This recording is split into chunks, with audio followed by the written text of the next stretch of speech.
Hi, I'm Daisy. Hi everyone, I'm Al. And we are living in Nairobi in an urban environment, and we're trying to live as self-sufficiently as possible. We've got edible landscaping, we've got integrated water systems and more.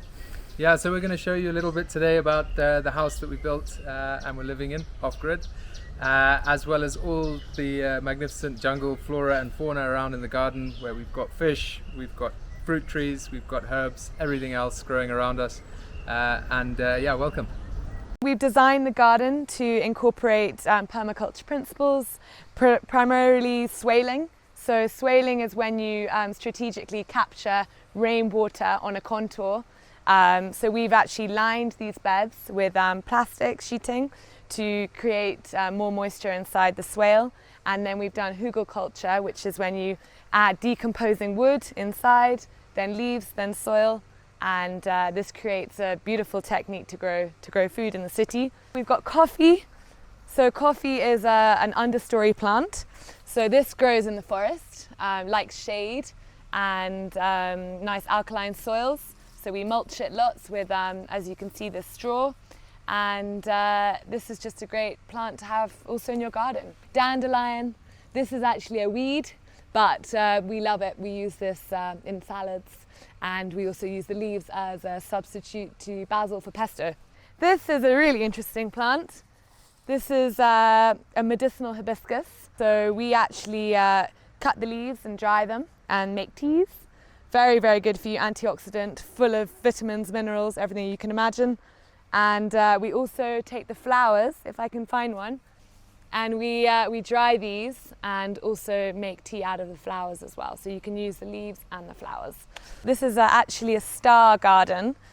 We've designed it in that way because it's very cosmic. We've got ginger growing here, which is beautiful. We've been cutting it off and harvesting it, and we're totally self-sufficient in regards to our own ginger production. And when the leaves start to fall like this, after about 6 months, you know that it's ready for harvesting. And you just dig it up, and then you've got the rhizomes. This is catnip, also very medicinal. You can make tea out of it, and it's brilliant for insomnia. So if you've got any sleeping issues, you can make a tea out of catnip. You also might feel a little high if you have too much, so be careful. This is called cherry guava. It's absolutely delicious, from the guava family, and you just pick one and eat it. Delicious. Make jams, all sorts, produce a lot of fruit, especially in the rainy season. Here we've got a rainwater runoff swale. So all the water goes along this swale. It's actually a soilless bed.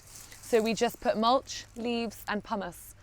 And we grow more sort of tropical summery plants like peppers, tomatoes, sugarcane. We've got ginger coming up here, aubergines. Plants that like kind of more Mediterranean type soils. So we've had endless supplies of these pepper dews, we call them. So lots of these. They're ready when they go red, so let me find you one. So this is what they look like. You can make all sorts of things out of these. Stews, pestos, we roast them, delicious. This is the house I've been building, or I built finished building it about 2 years ago.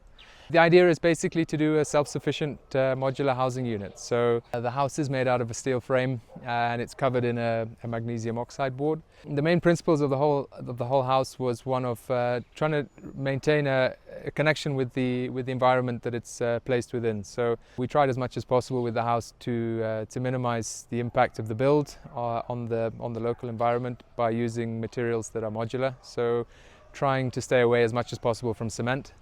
The house basically gets prefabricated in another workshop and then is assembled on site.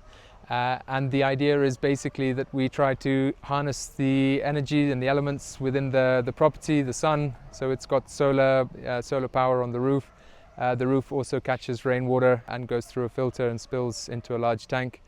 And as much as possible, it's designed as a passive structure. So it's self-ventilating, self-lit during the day.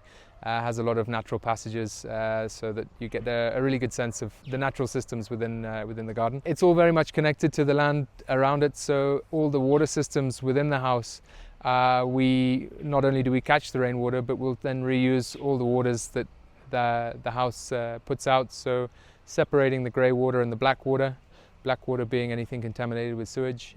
That gets sent to the bananas, so the bananas are super happy.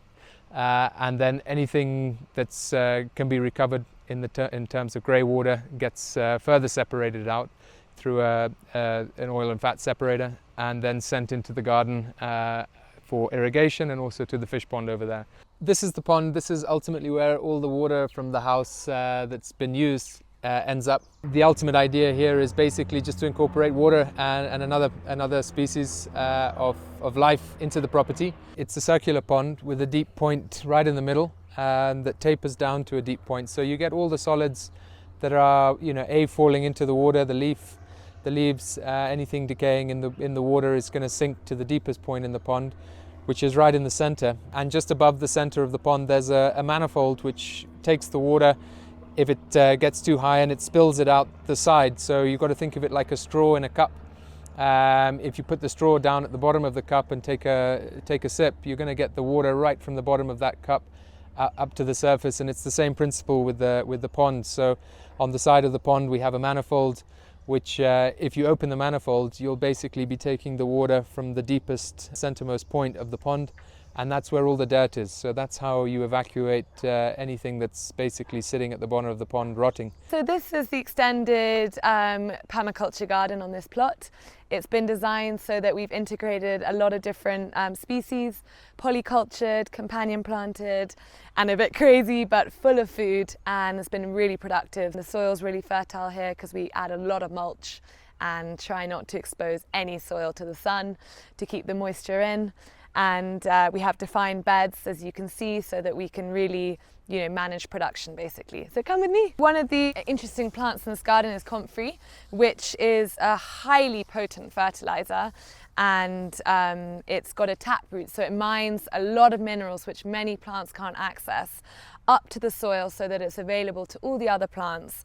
Nitrogen, potassium, phosphorus, the main nutrients plants need in the soil to grow.